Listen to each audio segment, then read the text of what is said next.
Marilah kita memasuki agenda pertama rapat paripurna hari ini, yaitu penyampaian kerangka ekonomi, makro dan pokok-pokok kebijakan fiskal RAPBN tahun anggaran 2027 oleh Presiden Republik Indonesia. Kepada Saudara Presiden kami mempersilahkan.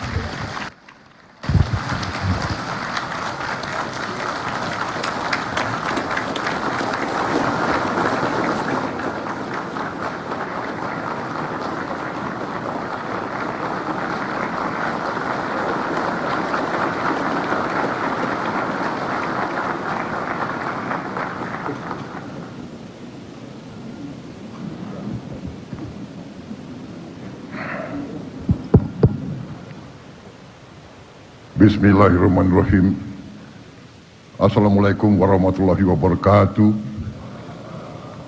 Salam sejahtera bagi kita sekalian. Shalom Salve, Om Swastiastu, Namo Buddhaya, Salam Kebajikan, Rahayu Rahayu.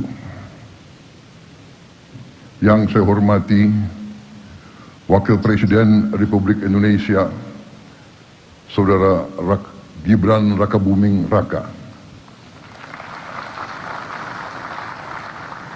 yang saya hormati Ketua Majelis Permusyawaratan Rakyat Republik Indonesia Saudara Ahmad Muzani, dan para Wakil Ketua MPR RI, yang saya hormati Ketua Dewan Perwakilan Rakyat Republik Indonesia Saudari Puan Maharani, dan para Wakil Ketua DPR RI.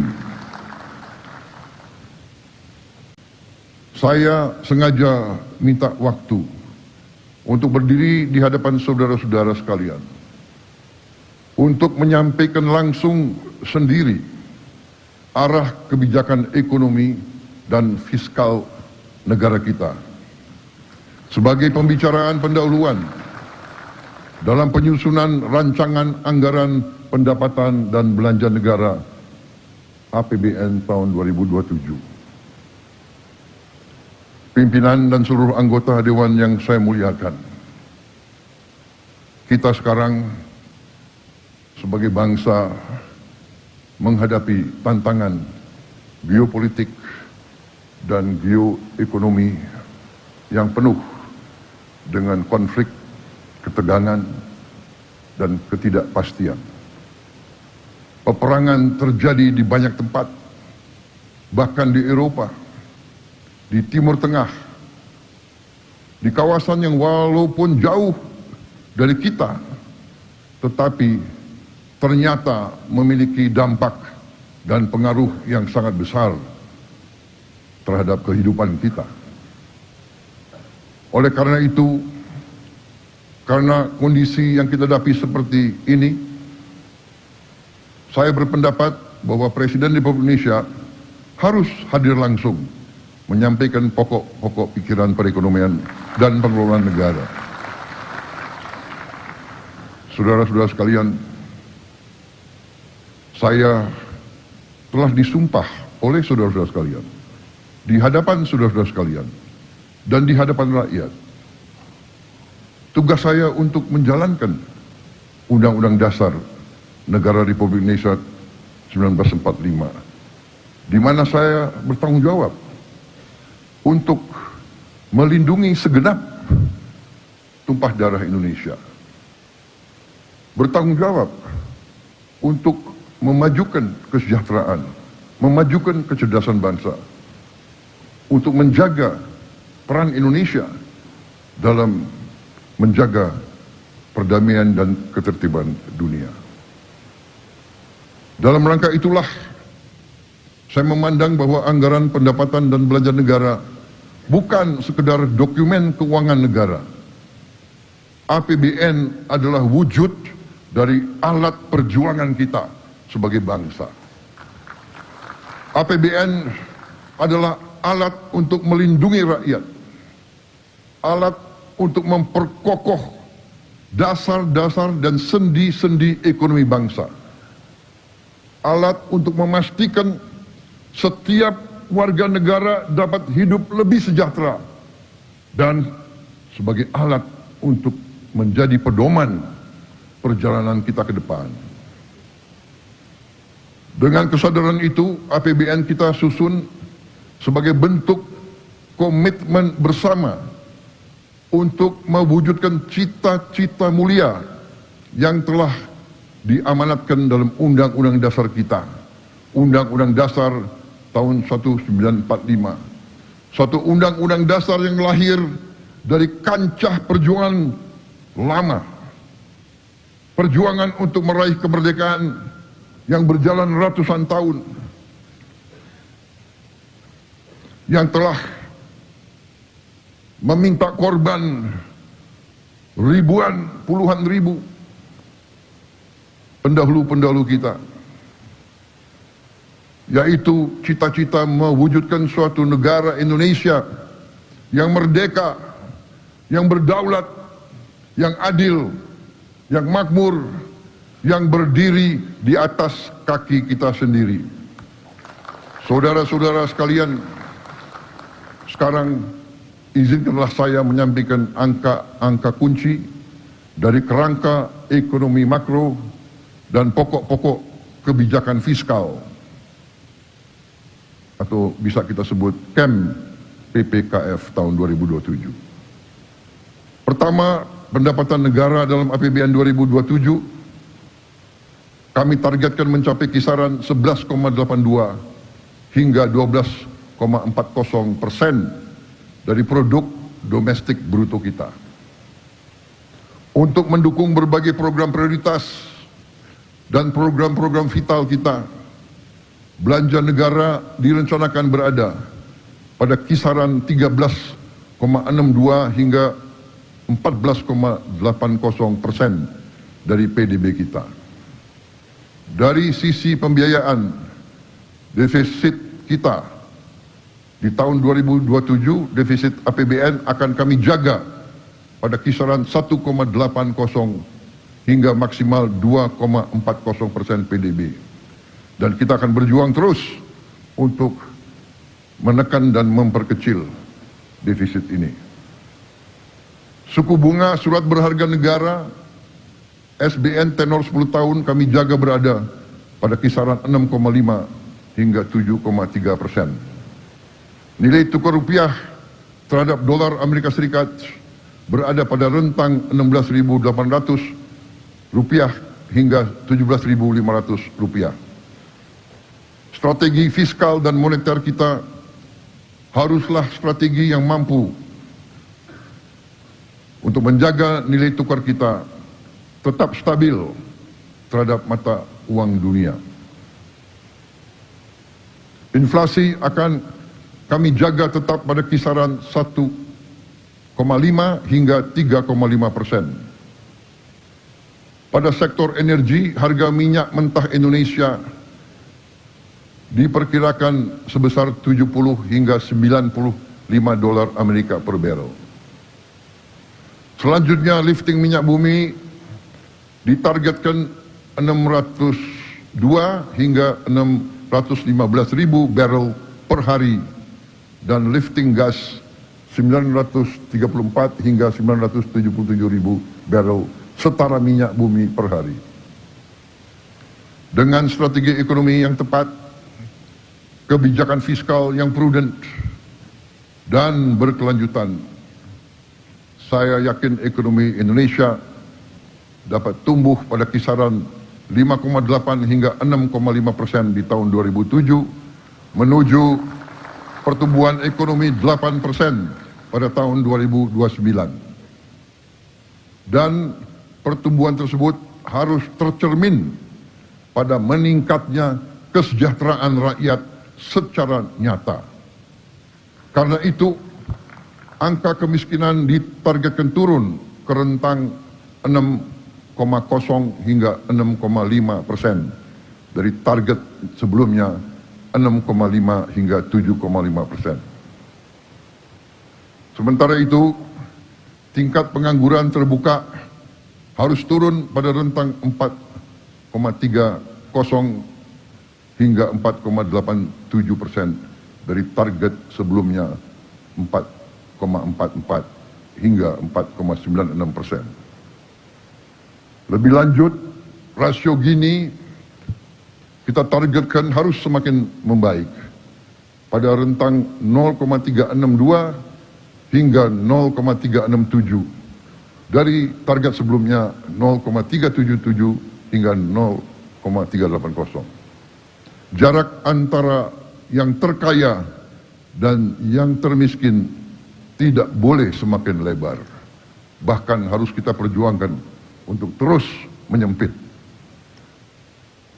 Dengan berbagai program prioritas di bidang sumber daya manusia, indeks modal manusia ditargetkan membaik menjadi 0,575 dari sebelumnya 0,570.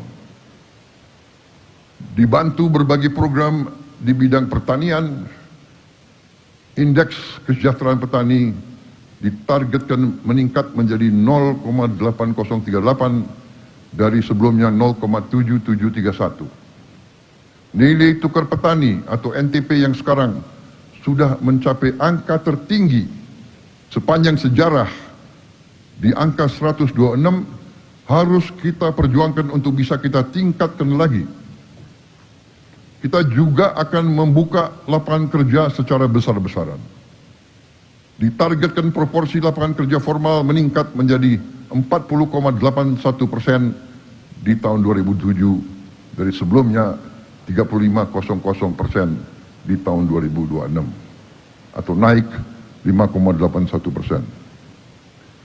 Saudara-saudara sekalian, demikian telah saya sampaikan angka-angka kunci dari kerangka ekonomi makro dan pokok-pokok kebijakan fiskal tahun 2027. Sekarang saya minta waktu untuk menyampaikan beberapa hal yang fundamental tentang perekonomian kita. Saya merasa hari ini harus saya sampaikan dari eksekutif kepada legislatif, dihadiri oleh pimpinan-pimpinan lembaga tinggi negara. Marilah kita berani untuk menghadapi masalah walaupun itu merupakan tantangan, hambatan, atau kekurangan. Tentang pengelolaan ekonomi negara kita, sesungguhnya telah dirumuskan oleh para pendiri-pendiri bangsa kita. Para pendiri bangsa kita bukan orang-orang yang lugu atau naif. Mereka merasakan penjajahan, mereka merasakan dijajah, mereka merasakan dihina, mereka merasakan diperbudak, mereka merasakan dirampas kehormatan, dirampas harga diri, dirampas dignity bangsa Indonesia. Mereka menyaksikan dan merasakan dihilangkan segala kehormatan, segala kepercayaan diri kepada bangsa, kepada budaya, kepada sejarah kita. Kekayaan Nusantara ratusan tahun diambil oleh penjajah-penjajah kita untuk memperkaya mereka. Hendaknya janganlah kita terlalu kagum kepada bangsa-bangsa yang kayanya dari merampas kekayaan bangsa-bangsa lain.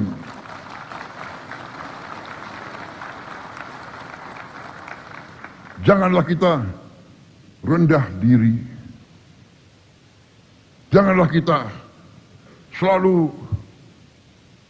mengagumi apa yang mereka ajarkan kepada kita, padahal mereka sendiri tidak menjalankan apa yang mereka ajarkan kepada kita.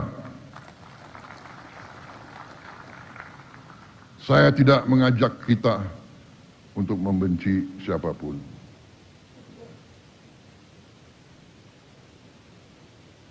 Saya tidak mengajak kita membenci bangsa-bangsa lain. Tidak.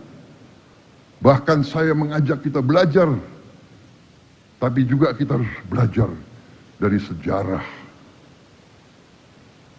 Ada suatu adagium bahwa mereka yang tidak belajar dari sejarah akan dihukum oleh sejarah akan mengulangi sejarah kelam yang sama yang dialami oleh nenek moyang mereka.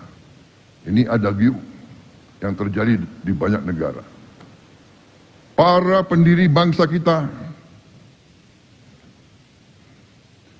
sadar bahwa apabila pemimpin di Nusantara kita lemah, apabila pemimpin di Nusantara tidak bersatu, maka kekayaan Nusantara akan terus diambil oleh kekuatan-kekuatan di luar Nusantara. Ini sejarah, ini terjadi. Marilah kita buka fakta. Negara Nederland Belanda dari sejak tahun 1500 dilanjutkan 1600, dilanjutkan 1700, dilanjutkan 1800, memiliki PDB per kapita tertinggi di dunia selama itu. 1500, 1600, 1700, 1800, 400 tahun telah memiliki PDB per kapita tertinggi. Negara yang mungkin dari utara ke selatan mungkin tidak sampai 8 jam naik kendaraan. Dari laut ke perbatasan mereka mungkin tidak sampai 4 jam dengan kendaraan. Bisa memiliki PDB tertinggi di dunia. Kenapa? Karena mereka menguasai Nusantara kita.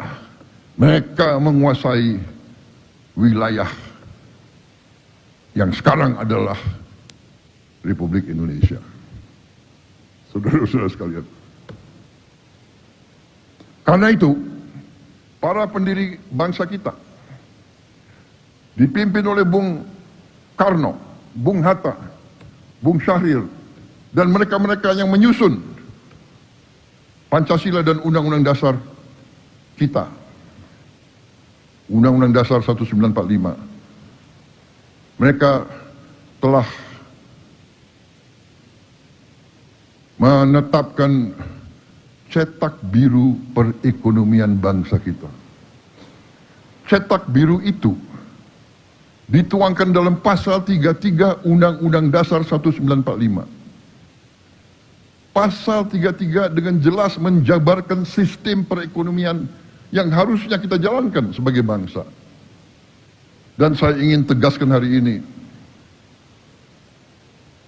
keyakinan saya bahwa apabila kita menjalankan pasal 33 Undang-Undang Dasar 1945, kita jalankan dengan baik, kita jalankan dengan murni dan konsekuen, negara kita akan memiliki sumber daya yang cukup untuk menjamin Indonesia sungguh-sungguh akan menjadi negara yang makmur, yang adil, di mana rakyatnya menikmati kesejahteraan dan kualitas hidup yang layak. Rakyat kita tidak bermimpi untuk mengalami kehidupan yang kaya raya, tapi mereka bermimpi untuk bisa hidup dengan layak, dengan baik. Mereka bermimpi bisa makan dengan baik tiap hari, bisa memberi susu untuk anak-anaknya, bisa mencari obat bila mana anak mereka sakit atau bapak mereka sakit.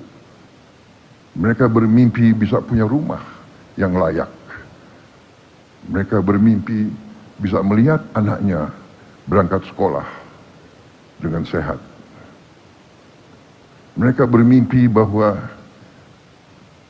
orang tuanya bisa dapat pekerjaan yang baik dengan pendapatan yang cukup. Itu adalah mimpi dan harapan rakyat kita. Saudara-saudara sekalian, setelah saya evaluasi, setelah saya melihat angka-angka, setelah saya melihat sungguh betapa besarnya kekayaan kita. Saya semakin yakin bahwa menjalankan Undang-Undang Dasar 1945 ini haruslah menjadi tanggung jawab kita semua. Kita tentu ingin masa depan yang lebih baik untuk rakyat kita. Untuk itu, menurut pendapat pemerintah, dan saya yakin seluruh patriot Indonesia akan mendukung bahwa bumi dan air dan semua kekayaan alam yang terkandung di dalamnya harus dinikmati oleh seluruh rakyat Indonesia.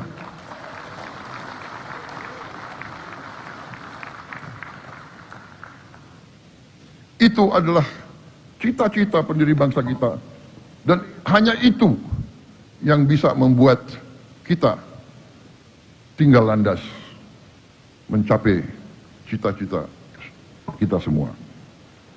Saudara-saudara sekalian, kita ingin petani-petani kita tersenyum, cerah, karena hasil panen yang melimpah dan mendapat nilai yang sewajarnya, nilai yang cukup tinggi.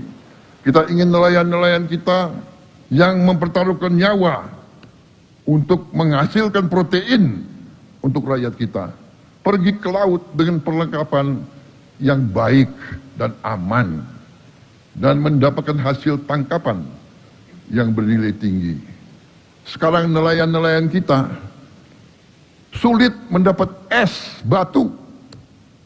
Es batu saja mereka sulit untuk mendapatkan. Apalagi solar yang mereka butuh. Pemerintah akan intervensi, akan melakukan upaya besar. Kita akan bangun dalam 3 tahun yang akan datang 5.000 desa nelayan. Tahun ini kita akan resmikan 1.386 desa nelayan. Kita akan menjamin tiap nelayan bisa punya es batu. Kita akan membuat instalasi pembuat es batu di tiap desa nelayan. Kita akan membuat ruang cold storage pendingin di setiap desa nelayan. Dan kita akan bikin SPBU khusus untuk nelayan di setiap desa nelayan. Para nelayan kita harus kita berdayakan, karena mereka di ujungnya akan menguasai lautan kita. Saudara-saudara sekalian, kita ingin guru-guru kita terjamin kesejahteraannya. Masa depan suatu bangsa ditentukan oleh kualitas pendidikan yang dapat diberikan kepada anak-anaknya. Kualitas pendidikan ditentukan oleh guru-guru yang berkualitas, guru-guru yang semangat, guru-guru yang gembira, guru-guru yang bisa menjadi contoh bagi generasi-generasi penerus bangsa. Memperbaiki kondisi kehidupan guru harus menjadi prioritas kita. Kita ingin juga usaha mikro, kecil, dan menengah kita berkembang, sehingga bisa mendapat penghasilan yang cukup baik untuk sebagian besar rakyat kita. Dan kita ingin para orang tua serta mereka yang sudah lanjut usia dan hidup sendiri dapat hidup dengan tenang di usia senja, karena ditopang jaringan jaminan sosial yang memadai. Kita ingin melihat Indonesia yang setiap warga negaranya hidup rukun, damai, cukup sandang pangan dan papan. Kita ingin Indonesia yang gemah ripah, loh jinawi, toto tentrem, kerto raharjo. Kita ingin mewujudkan cita-cita nenek moyang kita. Negeri yang baldatun, toyebatun, warobun gofur. Negeri yang makmur, baik, dan selalu mendapat ampunan dan anugerah dari Allah Subhanahu wa Ta'ala, Tuhan Maha Besar, Tuhan Maha Kuasa. Negara di mana hukum berlaku adil untuk semua, terutama menjamin keadilan bagi yang paling tidak berdaya. Jangan hukum yang adil hanya untuk mereka yang kuat dan mereka yang punya uang banyak. Saudara-saudara sekalian, kita sesungguhnya memiliki modal yang sangat kuat untuk mewujudkan cita-cita dan harapan ini. Posisi geografis kita sangat strategis.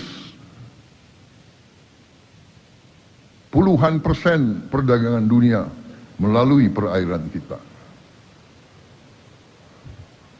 Bumi dan air kita sangat luas. Tiap malam puluhan ribu kapal berbendera asing mengambil kekayaan kita secara ilegal, secara tidak sah. Harus kita tegakkan kedaulatan kita di lautan kita sendiri.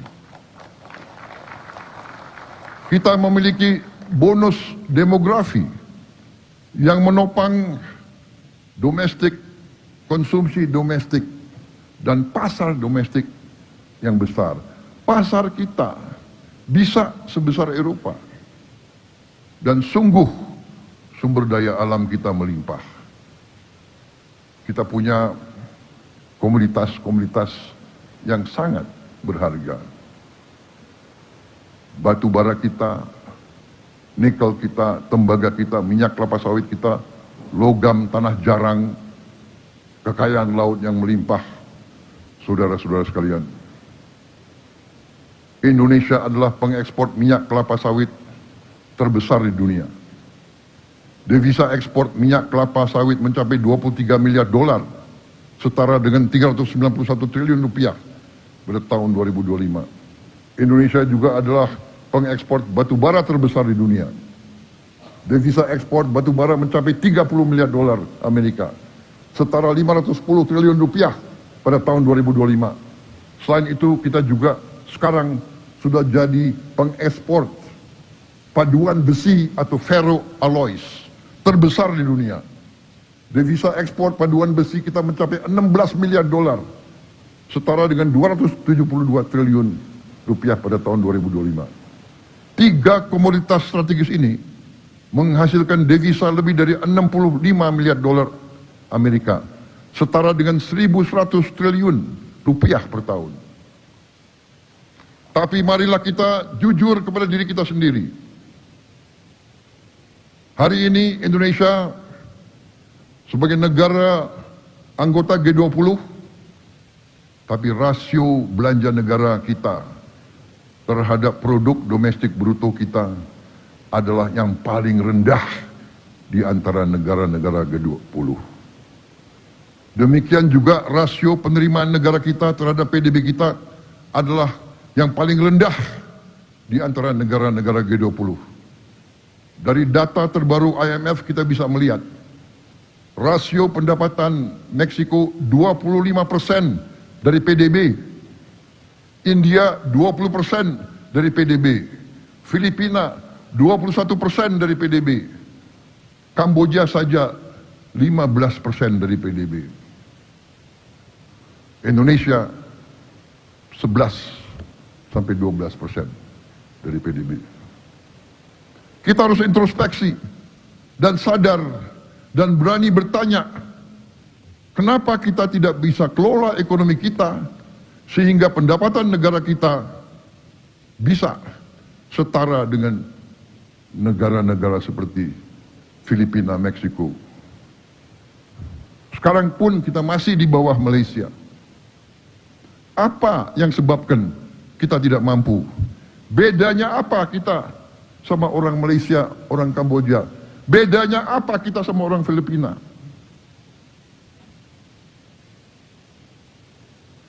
Saudara-saudara sekalian, pertumbuhan kita dalam 7 tahun terakhir memang baik. 5% tiap tahun. Selama 7 tahun, kali 5%, pertumbuhan kita 35%. Harusnya kita tambah kaya 35%.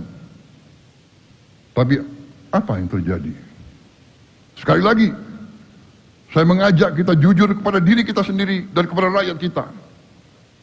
Ini mungkin menyakitkan bagi kita. Saya merasa setelah saya terima data-data ini, beberapa minggu setelah saya jadi presiden, saya merasa seolah saya dipukul di ulu hati saya. Saudara-saudara sekalian, 7 tahun kali 5%, 35% ekonomi kita tumbuh. Tapi rakyat kita yang miskin tambah dari 46,1% naik jadi 4,9%. 8% naiknya. 3% naiknya lebih. Yang kelas menengah turun. Saudara-saudara, saya bertanya di hadapan majelis yang terhormat ini. Saya bertanya kepada semua partai politik, semua ormas. Saya bertanya kepada semua pakar-pakar dan semua guru besar. Bagaimana bisa pertumbuhan 35% tapi kelas menengah menurun? Kemiskinan meningkat. Saudara-saudara, jawaban harus ilmiah, jawaban harus matematis, dan menurut saya jawabannya adalah bahwa kemungkinan besar, bukan kemungkinan, saya yakin sistem perekonomian yang kita jalankan berada pada trajektori yang tidak tepat. Mungkin perbedaan kita dengan negara-negara seperti Meksiko, seperti India, Filipina, dan lain sebagainya adalah perbedaan sistemik. Kita harus lihat fakta. Fakta kalau kita teruskan yang seperti ini, kalau kita teruskan sistem seperti ini untuk sekian tahun lagi, saya yakin bahwa tidak mungkin kita jadi bangsa yang makmur. Tidak mungkin kita jadi, tanpa kemakmuran kita tidak mungkin bisa menjaga kedaulatan kita. Bahwa kemungkinan besar kita akan menjadi bangsa yang lemah. Bangsa yang selalu takut. Takut kurs dolar, takut BBM gak cukup, takut ini, takut itu. Bangsa yang takut, bangsa yang elitnya takut.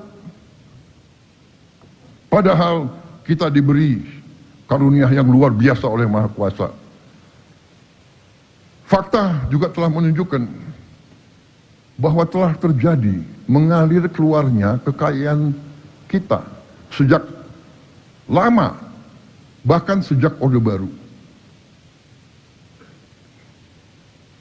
Kalau kita melihat masa tahun 50-an, masa pemerintahan Bung Karno, sekali lagi saya bukan membela Bung Karno ya. Walaupun Bung Karno memang milik bangsa, ini harus saya sampaikan juga. Bung Karno milik bangsa. Tapi kita tidak bisa menilai tahun 50 sampai tahun 60-an Indonesia disibukkan oleh intervensi asing. Pemberontakan demi pemberontakan demi pemberontakan. Tidak mungkin kita bangun ekonomi kita. Di awal Orde Baru pun kita dikacaukan oleh banyak masalah. Tapi alhamdulillah kita telah bangun ekonomi kita. Tapi apa yang kita ketemukan setelah berapa puluh tahun? Terjadi apa yang saya namakan outflow of national wealth. Saudara-saudara sekalian, bahwa negara kita tidak pernah rugi. 1 tahun pun kita tidak pernah rugi. Ekspor kita selalu lebih daripada impor kita. Kalau ilmu dagang berarti yang kita jual adalah lebih banyak dari yang kita beli. Harusnya negara ini tidak pernah akan mengalami krisis ekonomi. Tapi apa yang terjadi? Yang terjadi adalah keuntungan kita yang selama 22 tahun adalah 436 miliar dolar, yang keluar adalah 343 miliar dolar. Ini angka-angka dari PBB.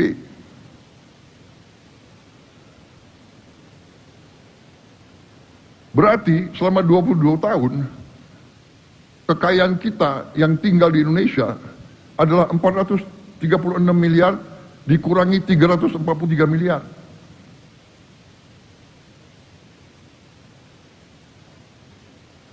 Saudara-saudara sekalian, ini yang sebabnya gaji-gaji guru kecil, gaji-gaji aparat penegak hukum kecil, gaji-gaji ASN kecil.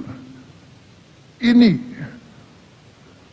yang selalu anggaran tidak cukup, anggaran tidak kuat, dan sebagainya.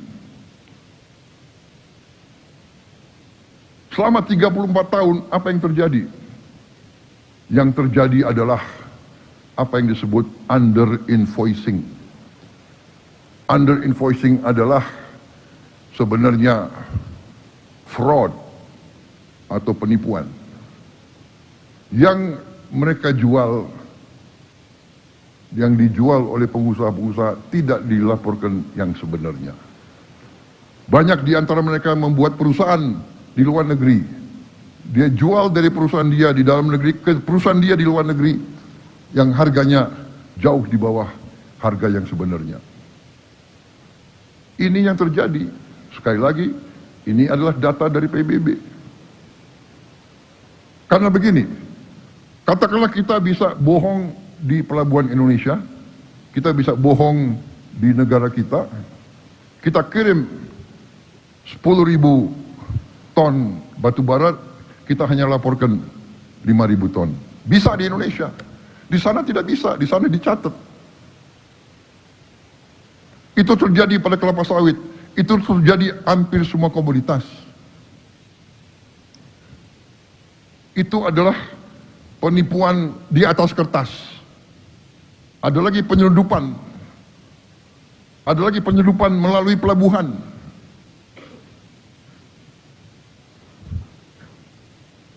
Kita harus berani mengatakan yang merah-merah, yang putih-putih. Kita harus berani mengatakan apa adanya. Kita harus perbaiki lembaga-lembaga pemerintah kita.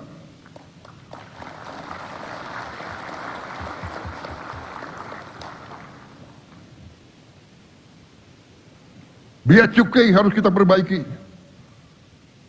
Saya masih ingat di zaman Orde Baru, saking parahnya biaya cukai, kita tutup biaya cukai. Kita outsourcing ke swasta. Dan penghasilan negara naik. Apa nggak sedih itu?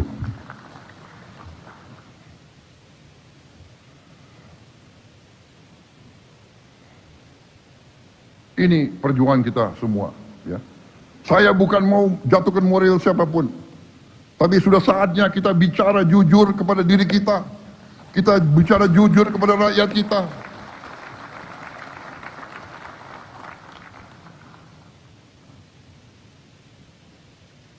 Saudara-saudara sekalian. Coba ditayangkan lagi slide. 900 miliar dolar kita hilang. Bayangkan kalau 900 miliar dolar kita nikmati, kita pakai, negara apa Indonesia ini? Saudara sekalian. Ada under invoicing, ada under counting, ada transfer pricing, saudara. Banyak di antara kalian senyum, mungkin di antara kalian ada pengusaha-pengusaha juga di ruangan ini. Berarti tahu apa yang saya bicara itu keadaan yang sebenarnya, saudara-saudara sekalian. Kita sudah hitung, kita sudah pakai random, kita tahu bahwa perbedaan antara yang dilaporkan, yang tidak dilaporkan itu sering mencapai 50%. Yang dilaporkan adalah 50% dari keadaan yang sebenarnya. Saudara-saudara sekalian. Dan kita merasa aneh. Kita produsen kelapa sawit terbesar di dunia, tapi harga kelapa sawit ditentukan di negara lain. Saya mengatakan kepada menteri-menteri saya, ini tidak boleh terjadi. Saya tidak mau kelapa sawit kita harganya ditentukan oleh bangsa lain. Kita tentukan harga kita. Dan kalau mereka nggak mau beli pakai harga kita, ya nggak usah beli, kita pakai kelapa sawit kita sendiri. Saudara-saudara sekalian.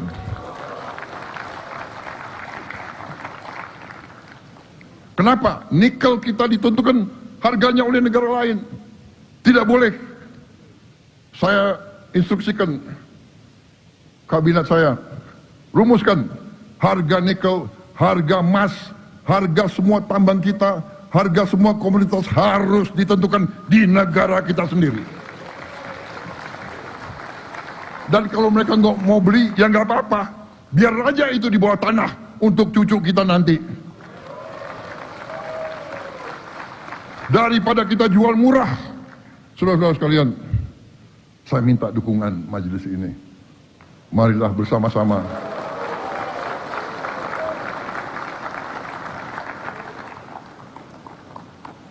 sepertinya saya lebih marahin daripada banyak kekuatan di sini. Saudara-saudara sekalian, karena generasi itu mengerti apa arti penjajahan. Saudara sekalian, di mimbar ini saya ingin ingatkan kembali bunyi dari pasal 33. Ayat pertama dari pasal 33, perekonomian disusun sebagai usaha bersama berdasar atas azas kekeluargaan. Tidak ada kata-kata azas-azas lain. Azas kapitalisme neoliberal, azas konglomerasi, azas yang sekaya boleh sekaya-kayanya, yang miskin salahnya orang miskin. Itu bukan falsafah Pancasila. Ayat kedua, cabang-cabang produksi yang penting bagi negara dan yang menguasai hajat hidup orang banyak dikuasai oleh negara. Ayat ketiga, bumi dan air dan kekayaan alam yang terkandung di dalamnya dikuasai oleh negara dan dipergunakan untuk sebesar-besar kemakmuran rakyat. Ayat keempat, perekonomian nasional diselenggarakan berdasar atas demokrasi ekonomi. Artinya, kalau demokrasi ekonomi, rakyat banyak, rakyat semuanya harus menikmati ekonomi kita. Saudara-saudara, dengan prinsip kebersamaan, efisiensi, berkeadilan, berkelanjutan, berwawasan lingkungan, kemandirian, mandiri, berdiri di atas kaki kita sendiri, dan menjaga keseimbangan, kemajuan, dan kesatuan ekonomi nasional. Saudara-saudara sekalian, saya rasa bahasa Indonesia yang digunakan oleh para pendiri bangsa kita sangat jelas. Tidak perlu kita cari tafsiran-tafsiran yang macam-macam. Ini adalah cetak biru ekonomi kita, saudara-saudara sekalian. Manakala kita menyimpang cetak biru ini, ya jangan salahkan siapa-siapa, kecuali diri kita sendiri yang tidak mau menerima titipan amanah dari pendiri-pendiri bangsa kita. Seberapa jauhkah telah kita menyimpang dari cetak biru perekonomian kita sendiri? Mungkin harus kita bahas di tempat dan waktu yang terpisah. Tapi saya berkeyakinan kalau kita jalankan pasal 33 secara konsekuen, kita akan terhindar dari praktek-praktek under invoicing, under counting, dan sebagainya, pemalsuan atas tonase dan kualitas produk yang diekspor, praktek-praktek fraud terhadap bangsa dan negara kita, serta praktek-praktek tambang ilegal, hutan ilegal, kebun-kebun ilegal. Saudara-saudara, bagaimana bisa ada orang yang tambang di hutan lindung bertahun-tahun dan tidak ada yang berani untuk menegakkan hukum? Saudara-saudara, kita perhitungkan, kita perkirakan potensi uang yang bisa kita selamatkan dari kebocoran-kebocoran itu adalah 150 miliar dolar satu tahun. Potensi, apa kita mampu atau tidak, tergantung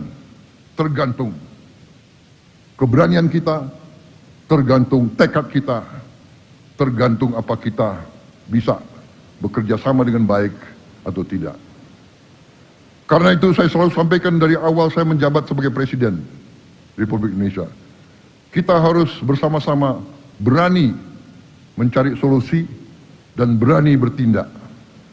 Saya berkeyakinan akar masalah ekonomi bangsa kita adalah bocornya kekayaan kita, tidak tinggalnya kekayaan kita di Republik Indonesia. Ini harus berani kita hadapi dan berani kita selesaikan. Untuk itu, saya di hadapan majelis yang terhormat ini, di hadapan seluruh rakyat Indonesia, saya ingatkan bahwa saya pernah disumpah di sini untuk menjalankan Undang-Undang Dasar 1945 dengan segala perundang-undangan yang berlaku. Dan saudara-saudara sekalian, kita paham dan mengerti bahwa kalau kita terus mengulangi kesalahan yang sama, janganlah kita bisa berharap mendapat hasil yang lebih baik. Untuk itu, untuk mencapai tujuan bernegara kita, hari ini, pemerintah Republik Indonesia yang saya pimpin menerbitkan peraturan pemerintah tentang tata kelola ekspor komoditas sumber daya alam. Penerbitan peraturan ini, peraturan pemerintah ini adalah langkah strategis untuk memperkuat tata kelola ekspor komoditas sumber daya alam kita. Penjualan semua hasil sumber daya alam kita mulai dengan minyak kelapa sawit, batu bara, dan paduan besi, ferroalloys. Kita wajibkan harus dilakukan penjualannya melalui BUMN yang ditunjuk oleh pemerintah Republik Indonesia sebagai pengekspor tunggal. Dalam artian hasil dari setiap penjualan ekspor akan diteruskan oleh BUMN yang ditunjuk oleh pemerintah kepada pelaku usaha pengelola kegiatan tersebut. Ini bisa dikatakan sebagai marketing facility. Tujuan utama kebijakan ini adalah memperkuat pengawasan dan monitoring, serta memberantas praktek kurang bayar, under invoicing, praktek pemindahan harga, transfer pricing, dan pelarian devisa hasil ekspor. Saudara-saudara sekalian, kebijakan ini akan optimalkan penerimaan pajak dan penerimaan negara atas pengelolaan dan penjualan sumber daya alam kita. Dengan kebijakan ini, kita berharap bahwa penerimaan kita bisa seperti Meksiko, seperti Filipina, seperti negara-negara tetangga kita. Kita tidak mau penerimaan kita paling rendah karena kita tidak berani mengelola milik kita sendiri, milik bangsa Indonesia sendiri. Saudara-saudara sekalian, sesungguhnya kita harus percaya bahwa semua sumber daya alam Indonesia adalah milik rakyat Indonesia, milik bangsa Indonesia. Karena itu negara berhak mengetahui secara rinci sumber daya alam kita yang dijual keluar Indonesia. Kita tidak mau dibohongi lagi. Kita mau tahu persis berapa kekayaan kita yang dijual.